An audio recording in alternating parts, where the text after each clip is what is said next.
So hello everyone, respected sir and ma'am.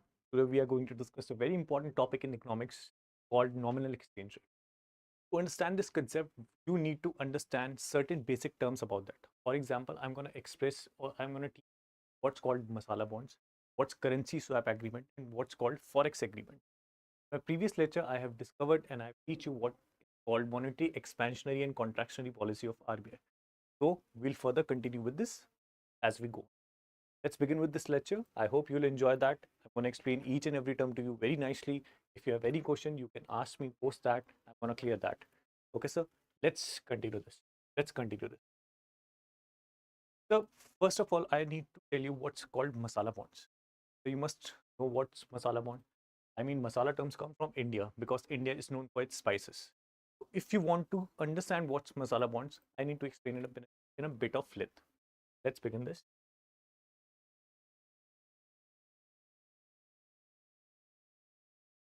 So when I say masala bonds, when I say what's called masala bonds, what's called masala bonds.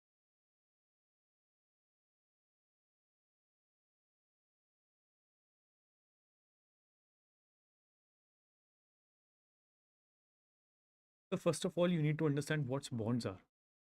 Bonds, I've explained this earlier, but I need to teach you again in order to help you understand what's exactly how nominal exchange rate plays important role when it comes to currency swap agreement and foreign currency agreements or whatnot. So in order to explain that, I need to explain you what is masala bond. Though I've teach that earlier, but again, I'm going to repeat that because for further clarity, it's very important to do. What's masala bond? So first of all, bond is a security that's been issued in a market. Bonds mean a security that's been issued in a market to raise funds, and it's a debt. Through bonds, you raise debt. You don't issue your partnership as you do in equity. You raise debt. When you issue bonds in the market, you raise money, and after a certain period of time, like just like loan, you redeem that at a particular principal amount. That's called bond, and bond is a security because a security is tradable in the market. A security is tradable in the market, just like stocks. It's tradable in the primary and secondary market, like in Bombay Stock Exchange or National Stock Exchange. It's a security. But when it comes to masala bonds, masala itself represents what? India. When it comes to masala bonds, I would represent that, I would say that you need to understand that in simple words, in simple words,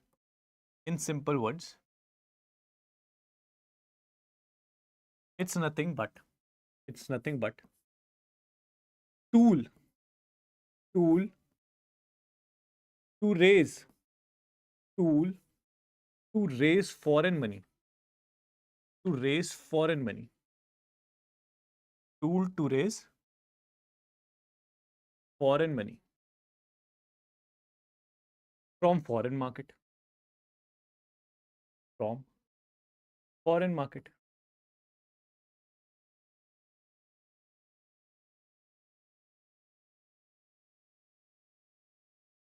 From foreign market.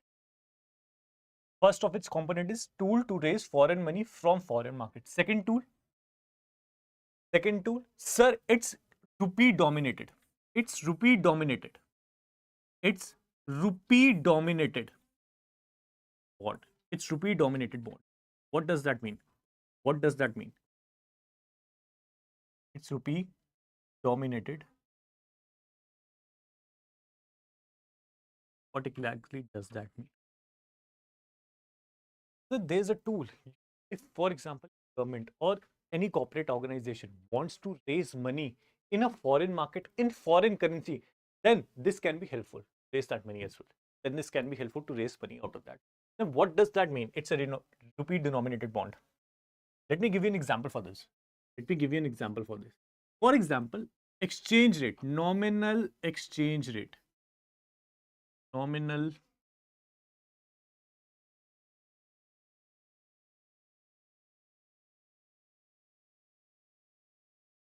nominal. For example, exchange, it's going on for $1 is equal to 70 rupees. Is equal to 70 rupees. Got it? $1, it's going on 70 rupees.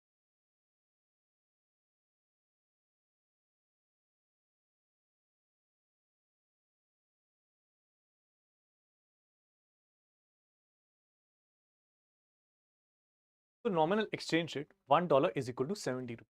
It's a current market situation. It's a hypothetical example. It's going on that. So if a company, for example, XYZ Corporation, for example, XYZ Corporation, XYZ Corporation wants to raise a certain amount, say for example, just a hypothetical example, $1 from US. It will issue its masala bond and will raise $1. Now the company has raised its money in foreign currency. Company has raised its money in foreign currency. Money in foreign currency. In foreign currency. But sir, for say, let's say for 3 years. But after 3 years, it has to repay it. It has to repay. The company has to repay because it's nothing but a debt, a loan that's been taken by this company. So, sir, after 3 years, suppose after 3 years, suppose the nominal exchange rate shifts or drifts. Now it becomes $1 is equal to 90 rupees. This means Indian currency has been depreciated. Indian currency has been depreciated. Means Indian currency has been depreciated. Now, sir, after 3 years, will this Indian company repay $1? It will repay $1. That's exactly fine. That's completely fine with that. But it has to spend 90 rupees.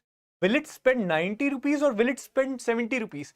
Just remember the definition of a masala bond. It's been represented in Indian denominated.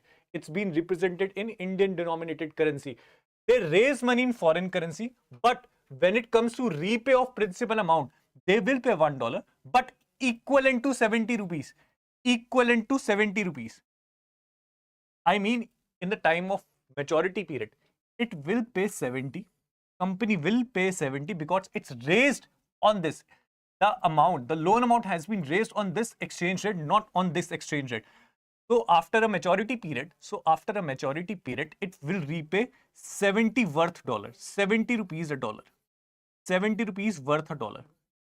And you can see that, for 70 rupees at this nominal exchange rate, they will repay something less than $1, because $1 is equal to 90 rupees. At 70 rupees, you're not gonna get $1. You will get certain amount which is equivalent or less than $1, approx $0.85, approx $0.85.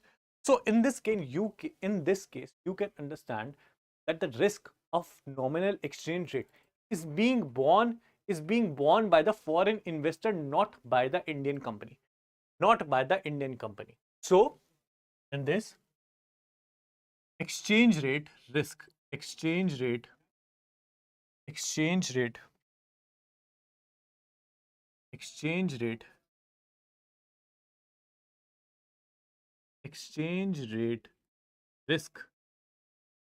risk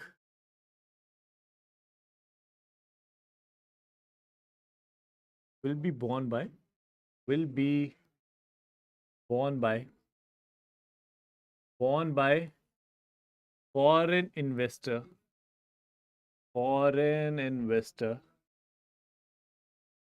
will be borne by foreign investor, but not by Indian company. Not by Indian company. Not by Indian company. So I hope you got this concept. It's a easy peasy. Just try to understand this. For example, nominal exchange rate is going on from $1.70. There is a certain company XYZ in India that wants to raise foreign currency, in a foreign land. So it raises $1. It raises $1 in foreign currency. But for a period of 3 years. After maturity, it has to repay $1 because it's a loan. But after 3 years, the nominal exchange rate changes to $1 is equal to 90 rupees. But again, you need to remember the definition of it. Masala bond is considered to be, or is, rupee denominated bond. It has to repay 70 rupees worth $. 70 rupees worth $, because it has been raised on this exchange rate, not on this exchange rate. So for 70 rupees, obviously, in foreign exchange market, you're gonna get less than $1. And you're gonna pay that approx $0.85. In this, the foreign exchange risk is being borne by the foreign investor, not by the Indian company. That's the major benefit of this masala bonds out there, because you are being secured against this foreign exchange risk. Because you are being secured against this foreign exchange risk. I hope you got this concept. It's an easy one. There's nothing. You got to know how nominal exchange rate plays a role when it comes to masala bond. How this exchange rate plays role when it comes to masala bond. I hope you got this. I hope you got this concept.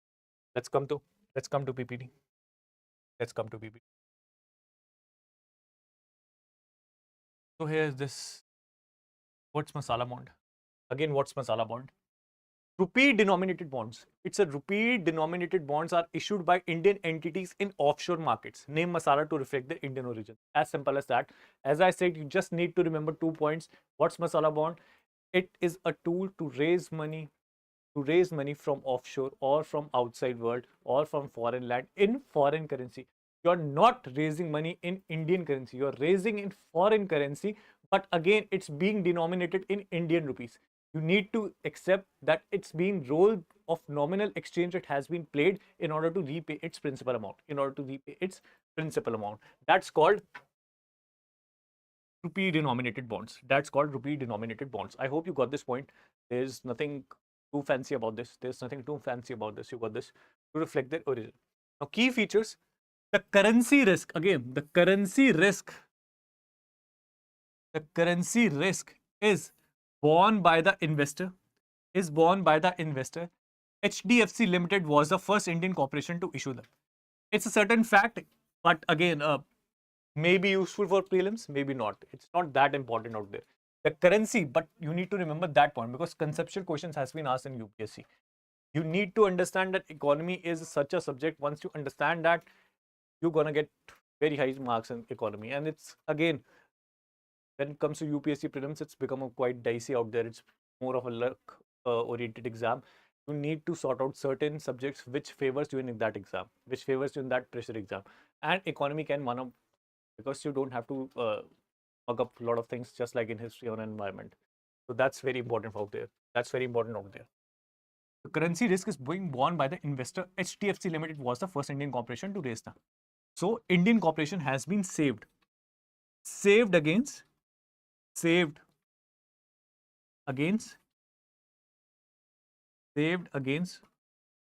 foreign exchange rate risk.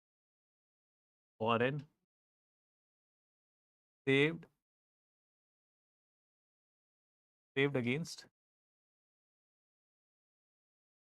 foreign exchange risk.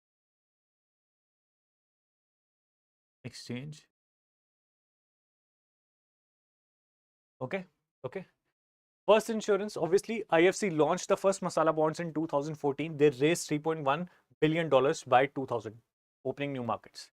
So that's because, of course, that's again, when I teach you budget and when I teach you BOP, balance of payment, there's a term called external commercial borrowings. It can be a part of external commercial borrowings out there because masala bonds has been raised loan out there. It's a debt money. Need to repay that. Okay. I hope you got this concept. There is no confusion in this. Again, it's not a fancy term out there. It's generally very relative and it's been repeatedly asked by UPSC over the several years. So let's go on to the next topic. There's certain advantages. Okay. Let's read this PPT. Benefits for issuers: diversify funding sources, eliminate currency risk, again foreign exchange risk, potentially lower cost of funds. That's simple. Benefit for investors: access to Indian growth. Obviously, they are getting what? They're investing in certain Indian company. Higher yields than other bonds, emerging market diversification. Risk for investors: that's the main issue. For investors, they are bearing the foreign exchange risk. Because remember that example. They're not going to get $1. They're going to get less than $1 out there. That's a risk for them. That's a nominal exchange risk for them. Okay. They can even gain in that as well. For example, if a currency appreciates, $1 becomes 50 rupees, then they will get more than $1 out there. That's a pretty much out speculation and what you called trading. You can say that it's a trading sort of thing out there. So I hope you got this. What's masala bonds, what's benefits, what's risk, and what not. Okay, let's go on to the next topic.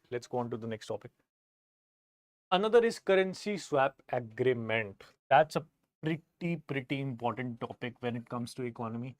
Have been used several times in the newspaper. If you are reading that, it's very common term out there. It's a very common term out there in Indian Express or the Hindu newspaper.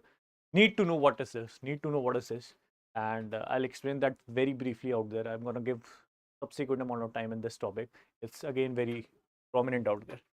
Let's understand this. Let's understand this. What's currency swap agreement? So I'm going to take two countries out there. Let's take two countries out there.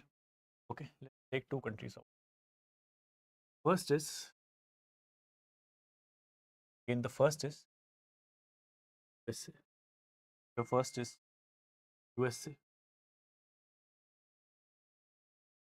First is USA. And the another is and the another. You need to understand I'm giving a hypothetical example to explain your things. Don't take that accurately, okay? Exchange it again with nominal nominal exchange rate is $1. That's a support. Understand this. Consider this. There is a US company. There is a US company with its subsidiary in India. That's Indian subsidiary of US company. Indian subsidiary of US company. Indian subsidiary of US. Means there is Indian subsidiary of US. Indian subsidiary of US company. Of US.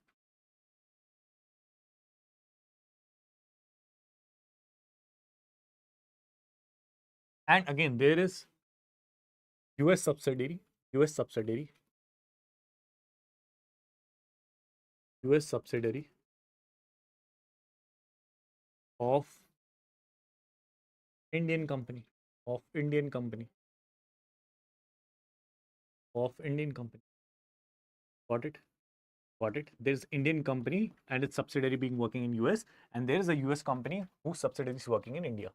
Suppose both these companies wants loan. Suppose both these companies wants loan. This company wants to raise loan in US and this company wants to raise loan in India. Okay. So this company wants to raise loan of about $1 billion. $1 billion. 1 billion. 1 billion. This company wants to raise exactly billion equal to 70 billion.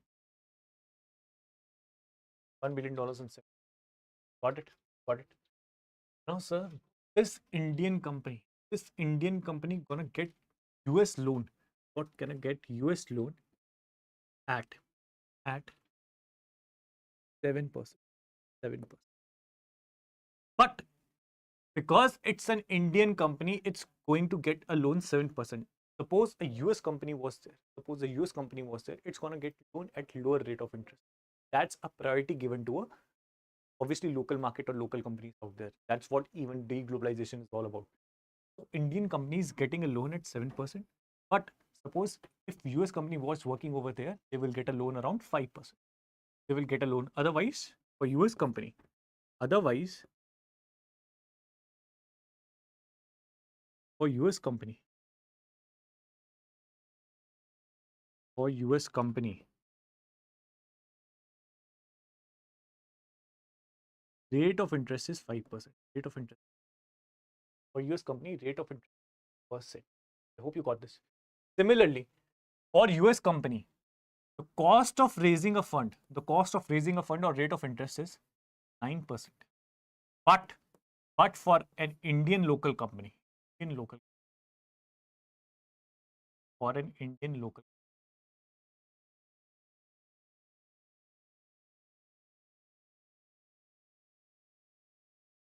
they're gonna get this loan at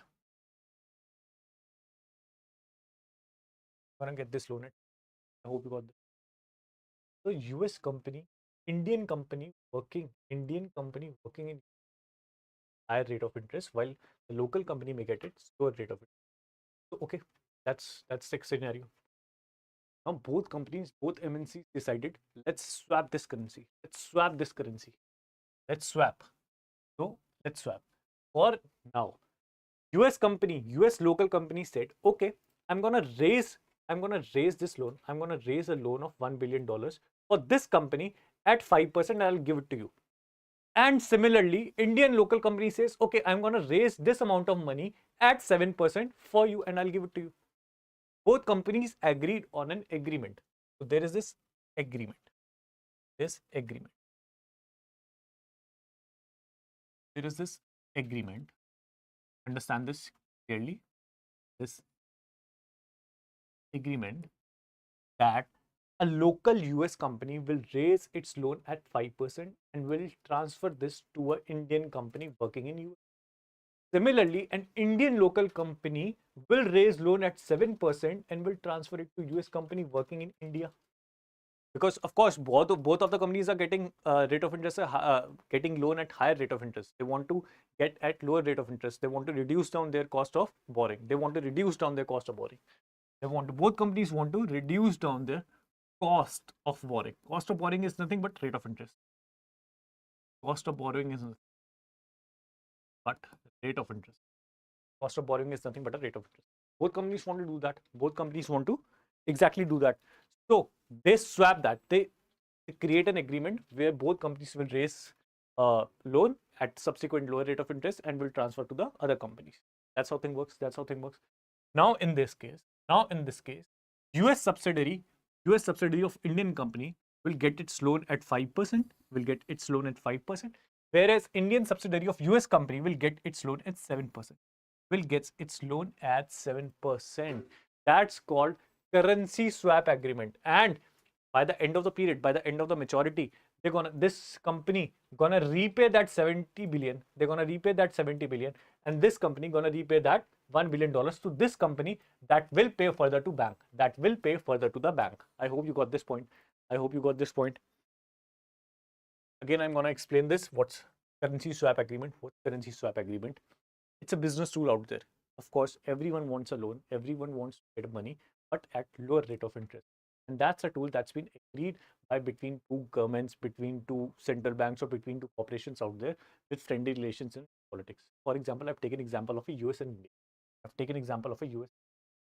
In US, there was an Indian company that's working over here, subsidiary of some US subsidiary of Indian company. US subsidiary of Indian company. Some Indian company was working over here, and in India, some US company was working over here.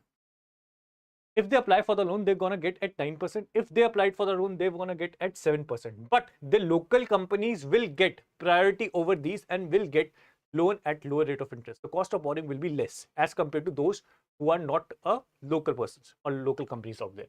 So otherwise, for example, if local US company raises loan at 5%, they're gonna transfer it to this Indian company. Local Indian company gonna raise loan at 7%, they're gonna transfer it to this US company. Both will get benefit out of that because they are getting the loan at lower rate of interest. And after a certain period of time, this currency will be swapped. This currency will be swapped. They will pay 70 billion to this company, and this company will pay $1 billion to this company. This is called currency swap. This is called currency swap. Called currency swap agreement. Called currency swap agreement. I hope you got this point. I hope you got this point. Currency swap agreement. That's how it is. What's the benefit of this? What's the benefit of this? It's creating, sir, it's creating ease of doing business. It's creating ease of, it's creating ease of doing business. It's creating ease of doing business. Creating ease of doing business. Because the companies are getting a loan at a lower rate of interest, the cost of borrowing has been too less. This can help them to expand their business. This can help them to expand their business for Indian company and for US company as well. So it's a mutual benefit out there. It's a mutual benefit out there. Both companies are getting advantage of this agreement out there. Both the companies are getting advantage out of these agreement. That's called a currency swap agreement. Swap means currency has been exchanged. This Indian company is getting what, $1 billion, and this company is getting $70 billion. Both gonna exchange this currency and both gonna swap this currency after the maturity period. This will help them to expand their business at lower rate of interest. This will help them to expand their business at lower rate of interest. I hope you got this point. I hope you got this. What's the meaning of currency swap agreement? What's the meaning? Don't worry, I'm gonna explain this again at the end of the lecture. But at this moment, I hope you got this. That's even called hedging. That's even called hedging. What's hedging? What's hedging, sir? It's even called hedging. What's hedging, sir? Sir, it's a risk management tool out there. It's a risk management tool out there. It's a risk management tool out there. The risk management tool out there. What's a risk management tool out there? Sir, of course, both companies wants to expand their business. They want to reduce down their cost of borrowings. The cost of borrowings has been reduced down, right, for US companies, for the Indian company. This creating a hedging. They are reducing their risk. For example, if insolvency has been created for the both companies, then they're going to pay less rate of interest. Then they're going to pay less rate of interest as compared to the higher rate of interest offered by that's been offered by the corporates or economy to them. Again, it's a priority level game. The local companies will get priority over those that's coming from outside the world. That's coming from outside their nation, of course. So that's how thing works. That's what a currency swap agreement is. That's what a currency swap agreement is. I hope you got this point. I hope you got this point. Let's move on to the next topic. That's again a very interesting topic, and you need to understand what's been going on in the Indian economy. Let's go ahead. Another economy, another. Okay, let's see this PPT first. It's called currency swap agreement, of course. Currency swap agreement. What's this? So first of all, debt structuring. Again, debt structuring has been raised because you are structuring the loan level. You are structuring the loan level. You are just creating or reducing down the cost of borrowing. You're just reducing down the cost of borrowing for both Indian company as well as for US company out there. So debt structuring. US firm issues euro bond swaps to USD. Hedging. Again, I've taught you this term, what's called hedging. Hedging is a risk management term out there. You want to reduce down your risk. You want to reduce down their risk. Again, in this VUCA world. VUCA world, what is called VUCA world? It's volatile world out there in the market. It's a volatile world out there in the market. That's what it is. Effective long-term hedging.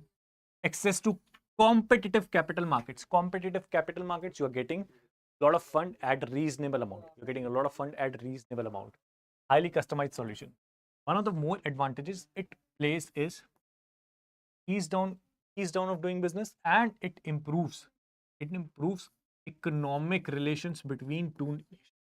Economic relations between nations.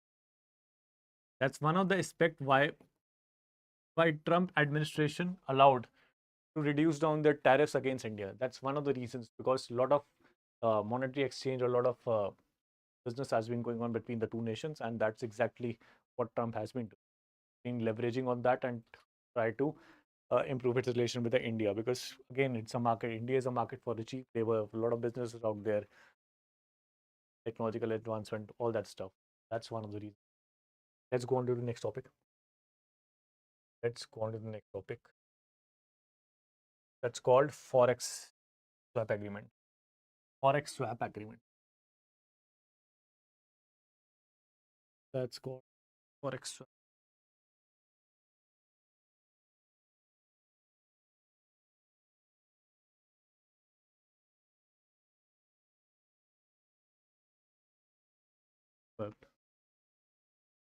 Agreement. What's this? Again, sir, in order to explain this first, I need to visit certain topics that you understand that. That's again comes to expansionary and contractionary monetary policy out there. Expansionary and contractionary policy out there. Yes, just I'll give a bit about this. What's that? For example, it's if inflation has been increasing in the economy, inflation is too high, what RBI will do, it will increase repo rate. It will either increase repo rate to reduce down the lending purposes of bank repo rate, or it will do open market operation. Open market operation. Open market operations. What's that, sir? What's that? That's nothing but it's gonna buy a lot of, it's gonna of course send lot of or sell lot of government bonds out there in order to squeeze down the liquidity in the economy. In order to squeeze down the liquidity in the economy. That's open market operations. That's two stuff out there. That's two stuff out there because you want to reduce down inflation, and to reduce down inflation, you need to squeeze out. You need to squeeze out money from the economy. You need to squeeze out money from economy. Squeeze out money from. That's how thing. That's how thing works. Squeeze out money from economy. That's how thing works. Another tool that can be used is called forex swap agreement. It's called forex swap agreement. Now that's important out there. It's called forex swap agreement. Forex swap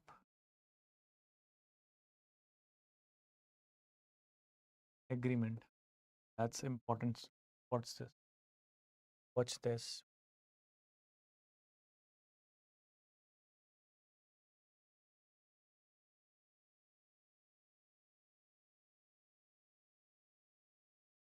That's important out there. That's important out there. Let's understand this. Let's understand this. What's forest? I hope you got this. If inflation is high, it's going to do that. Again, if inflation is less, that's contractionary policy. That's contractionary policy. Because inflation is high. That's contractionary monetary policy by RBI. That's contractionary policy. For expansionary policy, what it will do? For expansionary policy, what it will do?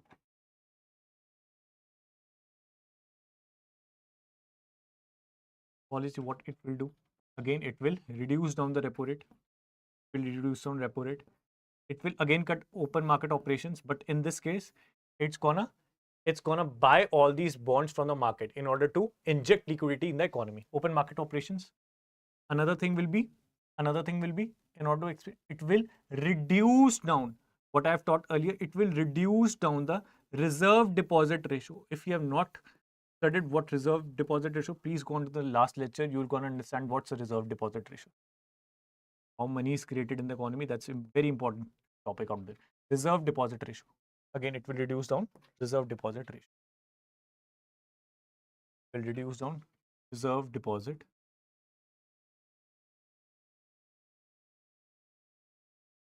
ratio. It's gonna reduce on reserve deposit ratio. That's for expansionary policy and that's for contractionary policy. Again, all this comes to why I'm explaining this, because I have to explain you this. What is forex swap agreement? What is forex swap agreement? Now let's understand this. What's called forex swap agreement? Forex swap. Take an example. Again, role comes of nominal exchange rate. Nominal exchange rate, and you're gonna assume that it's $1 is equal to 70. $1 equal to 70. Now, forex swap agreement. Forex swap agreement.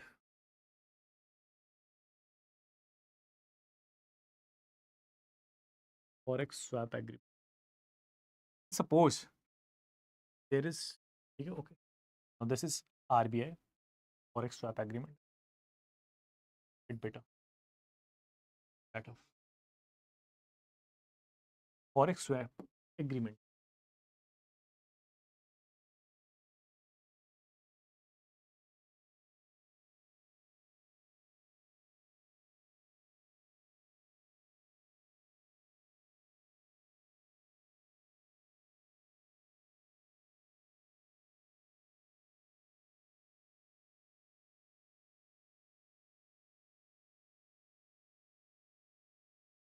This is RBI.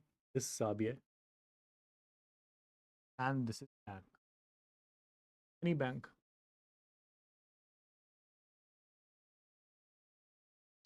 Now suppose if what's good with bank, there is lot of foreign currency. Bank has a lot of foreign currency out here. Bank has a lot of foreign currency. Lot of foreign currency. And in the economy, case one, need to assume that economy is not performing well. Economy is not performing well. Needs a stimulus, monetary stimulus. Needs a lot of money out there because the demand has been less, the production has been less because people. So inflation has been less. So inflation has. This is the first case. Inflation has. Now in this case, what's RBI going to do? RBI say to all banks, that see, uh, give me $1 billion. Give me $1 billion because all of you have foreign currency. Give me $1 billion, $1 billion, and instead of that, I'm going to pay you 70 billion, 70 billion, 70 billion in Indian rupees, 70 billion in Indian, 70 billion in Indian rupees. Now, so understand this one thing. In this circle, RBI is getting foreign currency out here, whereas banks are getting Indian rupees. Banks are getting Indian rupees. What bank gonna do with Indian rupees? Their primary objective is to lend money in the market. To lend money. And when they have a lot of money, to lend money in the market. To lend money in the market. To lend money market. And when they have a lot of money, trust me, rate of interest will go down and people gonna buy or borrow more. When they have a lot of money, they're gonna lend it at lower rate of interest and people will gonna take it more. For several purposes, it can be for home loan, for vehicle loan, etc., etc. All this stuff. That's how thing works. RBI gonna buy this foreign currency and will inject this Indian currency into the Indian economy. That's called forex swap. That's been taking place between RBI and Indian banks. Between RBI and Indian banks. That's how thing works. Now case two. That's case one. I hope you got this. Please understand. Take a moment, and if you want to make any note out of this, go ahead with that. I have no problem. Go ahead with that.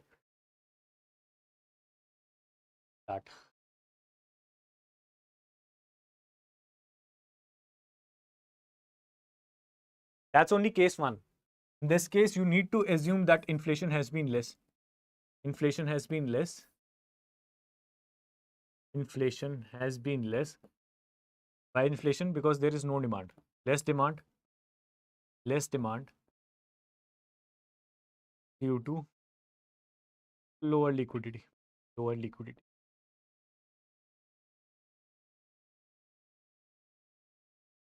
Lower liquidity. Due to lower liquidity. Got it? Okay, let's go on to the case two. Case two, sir. Case two.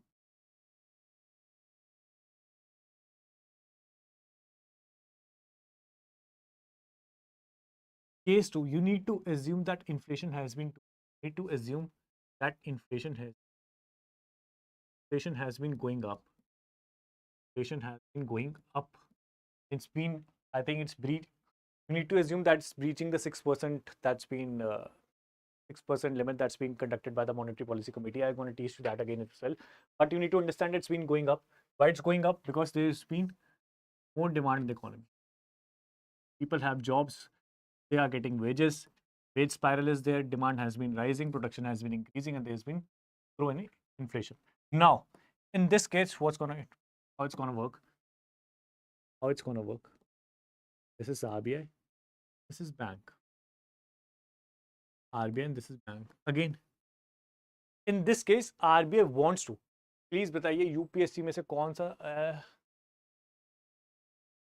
है, कौन सा subject होता है UPSC में? बहुत सारे subjects होते हैं. GS1 में आपका हिस्ट्री है, पॉलिटी हिस्ट्री है, ज्योग्राफी है, सोशल जस्टिस है. पेपर 2 में आपका पॉलिटी है, इंटरनेशनल रिलेशन है, पेपर 3 में आपका इकोनॉमी है, डिजास्टर है, एनवायरनमेंट है, पेपर 4 आपका एथिक्स इंटीग्रिटी है, फिर आपका 2 ऑप्शनल के पेपर होते हैं, एक एसए का पेपर होता है। तो ये सारे एग्जाम्स, ये पेपर है मेंस के परस्पेक्टिव से, ठीक है। तो आपको ये समझना होगा। बाकी another thing I want to tell you that it's one of the most important topics. It's top 5 out there when it comes to UPSC. Economy has been right at there. Has been right at there. Okay. What I'm going to do is, let's continue in this. So inflation has been high. Inflation has been high because demand has been high. Demand has been high. There has been a good jobs. A lot of people are getting good money. So they will demand more. Ultimately, inflation has been increased. What RBI will do in this case? What RBI will do in this case? It wants to squeeze down the money. It wants to squeeze down its money. At maturity period, because RBI has taken what? Foreign currency at maturity, it will repay that $1 billion of foreign currency. $1 billion of foreign currency. 1 billion foreign currency back to the bank. Back to the bank. Back to the bank. Again, that's how things work. Again, bank in that case will refund back. Will refund back. What? It's gonna refund back. It's gonna refund back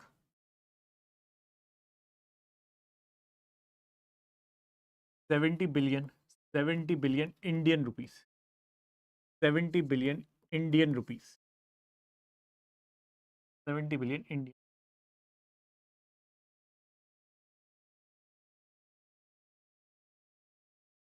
70 billion Indian rupees. This case, now understand, sir.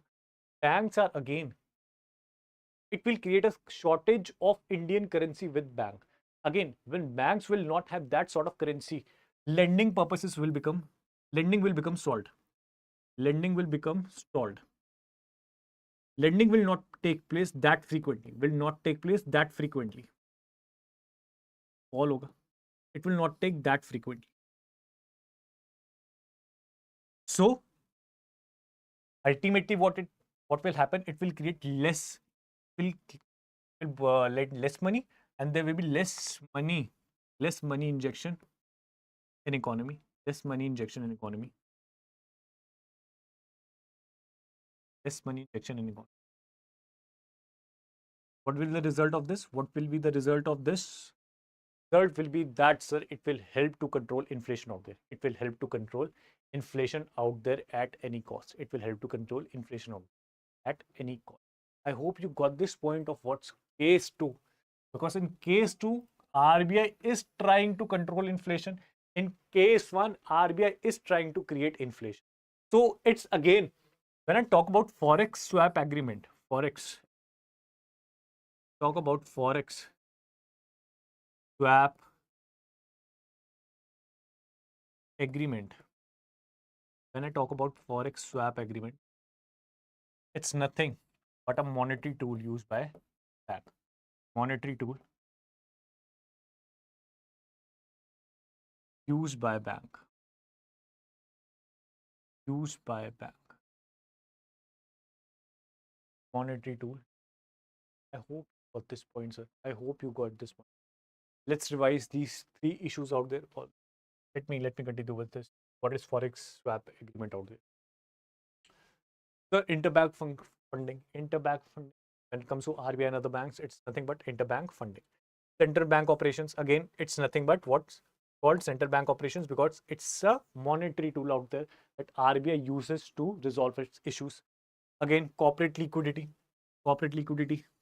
If inflation, if it wants to, RBI wants to create an inflation, it will inject more money through this Forex swap agreement and corporate will thrive again once again. Another thing. Okay, that's it. That's it. Let's come back to the first slide, what we studied. We'll revise that and then.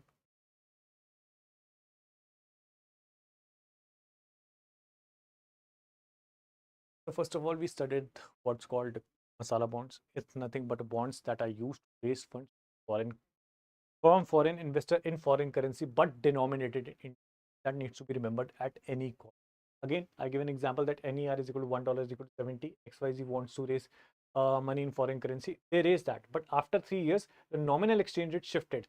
But it gonna repay dollar worth 70 rupees, which will be less than $1. Which will it not be? $1, because at this case, $1 is equal to 90 rupees, but you have been agreed with 70 rupees out there. So 70 rupees worth dollar will be less than $1 and you're going to repay that. That's called masala bond. Again, Indian company will be saved against the nominal exchange rate. That's called hedging out there. You are saving yourself against any of the VUCA natures risk out there, any of the leverages out there. So that's how masala bonds work out there. I hope you got this point. I've explained this concept in all about in every sense. I've explained this in a very detailed manner. I hope you got this, and you need to cover the nuances because that's been what we ask out there in UPSC and Mains. Okay. Then another thing we discovered is called currency swap agreement. Again, a currency swap agreement is something, it can happen. I need to explain a bit of more, but that's called derivatives out there. I'll explain that in another sense. But again, what's called currency swap agreement? Currency swap agreement is nothing. It's an agreement between the two nations, corporations, or two central banks out there in order to raise funds, the cost of borrowing at lower rate of interest. That's how thing works. And that's absolutely fantastic when it comes to ease of doing business. That's absolutely fantastic when it comes to ease of doing business and getting a loan at lower rate of interest. It again improves your geopolitical relations out there. Ease of doing business has been improved a lot with these sort of agreements. Another issue that I want to tell you about this, it's commodity derivatives, but not in this class. I'm going to repeat this issue again, and I'm going to come with derivatives as well, because I have to explain a bit of what's called derivatives in order to explain you MSP as well, in order to explain you those farm laws, why they have been not received well with the farmer community out there. So I need to explain that as well. Okay, I hope you got this point because it's been addressed in a very logical manner. This chart is your ultimate revision plan. Take a screenshot of this or make notes out of it, and it's absolutely fantastic how you can study these topics within minutes through this chart. Okay. Another thing, the last thing that we have discussed is called forex swap agreement. Again, for this you need to know what's contractionary and expansionary policy out there. For RBI, contractionary expansionary policy. For RBI, you need to understand how inflation plays role. Then you can understand what's forex swap agreement. If RBI wants to inject money, it can use this tool. If RBI wants to squeeze out money from the economy, it can use this tool. How it can? If inflation is too high in the economy and it wants to control that, then of course if inflation is too high in the economy, it wants to squeeze out money. It's gonna sell foreign currency to the banks, and in replace of that, we'll get the Indian rupees out of that. Similarly, when the inflation is high and it want to inject more money out there, then what it will do? It will purchase all the foreign currency from these banks and give them Indian rupees. Once banks will get these Indian rupees, they will lend more, because that's a primary function of the bank out there, to lend more money out there. When they will lend more, of course, more money is nothing but low rate of interest. That's the primary purpose. The supply has been increased, so return rate of interest will be lower. A lot of people going to buy that. A lot of people going to borrow that for home loans, for vehicle loans, for XYZ, all these sort of loans. And that's going to help you out. In long run. So I hope you got these agreements. Take screenshot of this, and you can once again come up to this lecture to understand these topics, because these has been extremely valuable out there. I hope you got this. Thanks for this. Thank you.